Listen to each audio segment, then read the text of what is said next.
Well, there unfortunately is a history of drug abuse in the Ballymun area dating back to the 1980s, when there was probably serious mismanagement of the housing in Ballymun. And people will remember the flats, and one of the things about the flats that were different to housing, different to corporation housing, was that people weren't allowed to buy their flats. So anybody who had a bit of ambition, who had a job, wanted to move to an area where they could buy their homes, and into a corporation house they could buy their homes. So a lot of people left the Ballymun area.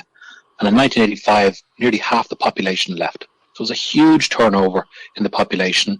And then the corporation housed a lot of people that needed high levels of support, but didn't provide those levels of support.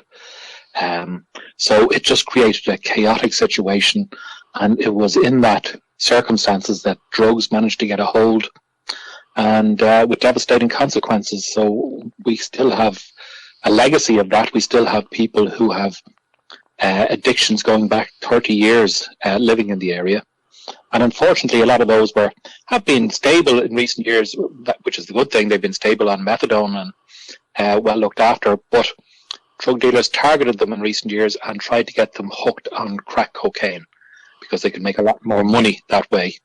And that's part of the reason we've had a surge in drug use and all that goes with it in the last number of years here. So it's heartbreaking, really. Yeah, I know in the 80s in a lot of working class areas in Dublin and in much of the 90s as well, I believe the heroin problem was very bad. I don't know personally much about crack cocaine, as you mentioned there. Can you tell me how dangerous and prevalent crack cocaine is in Ballymun, Andrew?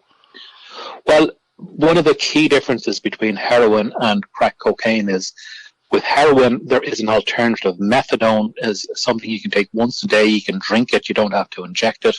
It's very safe, and you can get it on prescription, so you don't need to be raising lots of money to pay for your addiction.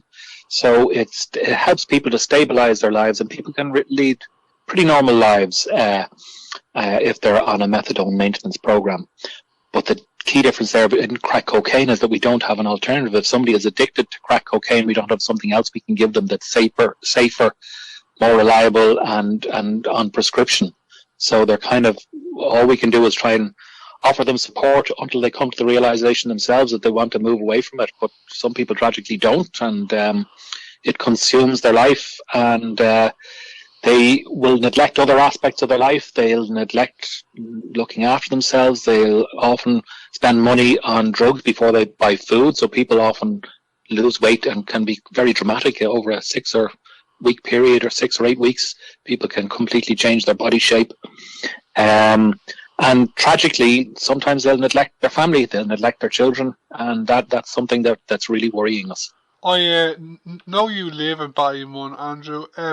Before we talk about the lack of some state services in the area, can you tell me how challenging it is for you and for the community in general in Ballymun to have such big rates of crime and drug addiction in the area? Well, one of the challenges is the open drug dealing. And the problem with open drug dealing is that there's dealing going on in front of children. There's violence that goes with it. Sometimes people get beaten up. And it normalizes the use of drugs. It normalizes violence in the community. And that is very destabilizing. And what it does then is it has a knock-on effect. People stop coming out and about. People stop becoming involved in community life, and so it has very negative effects. And people lose trust in the guards because people ring the guards, and the guards can do very little about it because they just don't have enough people working in the guards to deal with the problem. So it has knock-on effects on the community.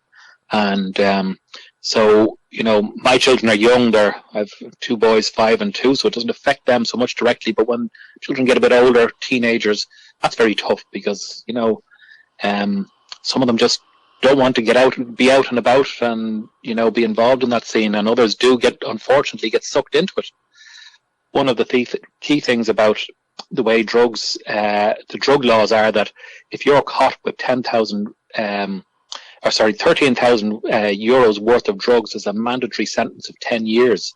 in the courts for that. So what's happened is the drug dealers have passed it on, and they've brought children in from 10 years old up to mine the drugs, to sell the drugs, to really run a lot of the drugs trade is run by children. So people are being sucked into crime from a very young age, and so that's very awful start to somebody's life. And is this open drug dealing happening all over Ballymun, or is it just certain parts of Ballymun, or what's the story? Well, there's a lot of it, and it might be sometimes it's in parks, or sometimes there's kind of spaces that it suits, and it's widespread across the community, unfortunately. Right. The other interesting thing now I want to point out is that the Guard's own research shows that there's very few people in Ballymun involved in drugs. Vast majority of people have nothing to do with crime. More than 97% of people have nothing to do with crime. It's fewer than 3% are involved in crime, but yet it kind of tarnishes the reputation of the area. And, the rest of us, we have to live with the consequences of the crime and the drug dealing. And it's unfair to so many good, hard-working, decent people who are living here. Okay, you don't have to tell me every recommendation you have in your report. Will you give me a bit of a summary of what you're calling for in the report? Well, one of the key things that we understand now about addiction is a lot of it is rooted in childhood, that it comes back to if somebody has had significant trauma in their childhood. And when I'm talking about trauma, I'm talking about maybe the loss of a parent, violence in the home. The violence could be directed against the child or maybe the mother. Substance abuse in the home, physical abuse, sexual abuse. If somebody has been exposed to multiple traumas like that in childhood, that has a knock-on effect on them for the rest of their lives. And a large number of people, if you've had multiple traumas, you're 11 times more likely to inject drugs as an adult. You're 20 times more likely to end up in jail at some stage in your life. So those early childhood traumas are a key factor in what will happen in later life. And if we can do more now to break that cycle and to intervene and to make sure that this generation of young people don't go through the same level of trauma, we'll make a tremendous difference to their lives, but also to the community. So we owe it to those children to intervene. And so a lot of my recommendations are about trying to break that cycle. So we have TUSLA and social work and child protection is essential to break that cycle. And there is a shortage of social work staff in the area. The good thing is that we've actually been allocated a reasonable amount of staff, but it's very hard to fill the places. So I'm recommending that we have more social work, senior social work positions in the area so that those positions get filled and the job is carried out by senior people rather than junior social work staff straight out of college dealing with the most difficult cases. I also am recommending that 60 young people in the community who are not in any form of school. And I want to set up a program specifically targeting those young people to bring them into some form of an educational setting every day. We ran a trial program called Jumpstart in 2015. The City Council funded this program and it was run by the local youth club. And there was 100% attendance by the young people who were on that program over 6 months. So if we could roll that out for the 60 young people who are out of school now, we would do a huge service to them. It would turn their lives around, but it would have a knock-on positive effect on the community if 60 young people weren't out on the streets every day, but instead were in some form of schooling. And the other thing that I need, that I'm asking for is we need to look at the Garda numbers. In our area, we're part of the Dublin Northern Garda Division. And it is the Garda Division with the 4th highest levels of murder and attempted murder in the country, but it's the 4th lowest level of staffing in the country. So we need to up the amount of staff so that there's sufficient staff to police those open drug markets. And basically, with visible, sustained policing, we can close those markets that are causing so much damage to the community. So they would be my 3 main recommendations. They're very good ideas, yeah. Education, as you're saying, is so important. But it's unbelievable. I was reading on the Irish Times about the report yesterday. Like, over the last, say, 10 years, there's been a huge reduction in the Garda numbers. That's just unbelievable, I think, isn't it? Well, it's been up and down the actual Garda numbers, but there've been a big reduction in the number of Gardaí working in the drugs unit and the number of Gardaí in the community policing.